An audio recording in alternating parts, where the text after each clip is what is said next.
Ito, ang latest weather update. Alamin ang pinakasariwang ulat panahon ngayon dito sa Information TV Educational Channel. Maulap na kalangitnan sa malaking bahagi ng Luzon at Visayas dulot ng bagyo. Kasalukuyan, ang layo ng sentro ng bagyo ay nasa 360 kilometers silangan ng Infanta, Quezon. Bahagyang lumakas ang bagyong Christine. Ngayon, ang lakas ng hangin na malapit sa gitna ay maabot sa 85 kilometers per hour. Samantala, ang pagbugso ng hangin ay nasa 105 kilometers per hour. Inaasahan na ito kilos west-northwestward o papalapit sa kalupaan, maaaring sa Northern Luzon sa bilis na 25 kilometers per hour. Narito ang mga lugar na sa ilalim ng tropical cyclone wind signal.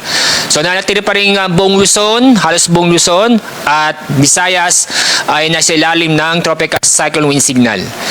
Signal number 2 ay nakataas sa Ilocos Norte, Ilocos Sur, La Union, Pangasinan, Apayao, Abra, Kalinga, Mountain Province, Ibugao, Benguet, Mainland Cagayan, Isabela, Quirino.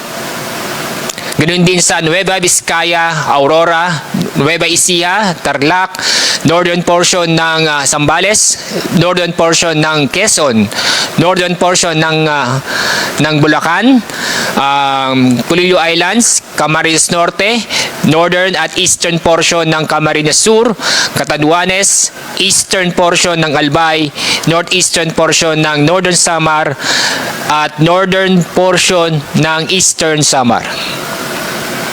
Narito naman ang mga lugar na sa ilalim ng tropical cyclone wind signal number 1 ay sa Batanes, Babuyan Islands, Pampanga, lalabing bahagi ng Zambales, Bataan, lalabing bahagi ng Bulacan, Metro Manila, Rizal, Cavite, Laguna, Batangas, lalabing bahagi ng Quezon, Occidental Mindoro, kasama ang Lubang Island, Oriental Mindoro, Marinduque, Romblon, Calamian Islands, lalabing bahagi ng Camarines Sur, lalabing bahagi ng Albay, lalabing bahagi ng Sorsogon, Masbate, kasama ang Ticao at Bures Island, Calamian Islands, Aklan, Capiz, Antique, kasama ang Caluya Island, Iloilo, Guimaras, northern portion ng Negros Occidental, northern portion ng Negros Oriental, northern at central portion ng Cebu kasama ang Bantayan at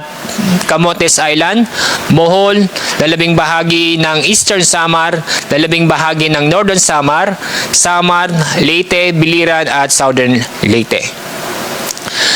Dito sa ating forecast track ng bagyong Christine, inaasahan pa rin natin na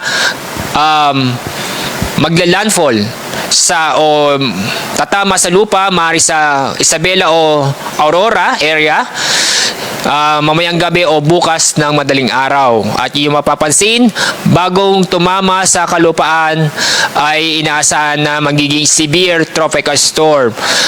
At bababay niya itong malaking parte ng Northern Luzon at maaari sa pagdating sa West Philippine Sea sa araw ng Huwebes ay bahagyang hihina at na magiging tropical storm. Kapag hindi magbabago ang pagdalaw nito o kilos, inaasahan sa pagdating ng Friday ay nasa labas na ng PAR ang bagyong si Christine.